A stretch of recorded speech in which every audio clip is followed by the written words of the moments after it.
দ্বিতীয়বারের মতো বাংলাদেশ সফরে আসেন জাতিসংঘ মহাসচিব অ্যান্তোনিও গুতেরেস। রোহিঙ্গা সংকট সংস্কার সহ বিভিন্ন ইস্যুতে আলোচনা হয়। তবে শেখ হাসিনাকে ফেরানো নিয়ে কোনো আলোচনা হয়েছে কিনা তা নিয়ে সোজাসাপটা উত্তর দেন পররাষ্ট্র উপদেষ্টা তৌহিদ হোসেন। জানান, শেখ হাসিনাকে ভারত থেকে ফিরিয়ে আনার বিষয়ে জাতিসংঘ মহাসচিবের সঙ্গে বাংলাদেশ কোনো আলোচনা করেনি।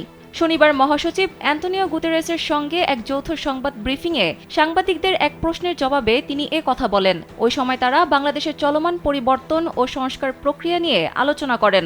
সংবাদ ব্রিফিংয়ে লিখিত বক্তব্য পাঠ করেন তৌহিদ হোসেন। তিনি বলেন, জাতিসংঘ মহাসচিবের এ সফর সরকার ও বাংলাদেশের ভবিষ্যতের জন্য তাৎপর্যপূর্ণ।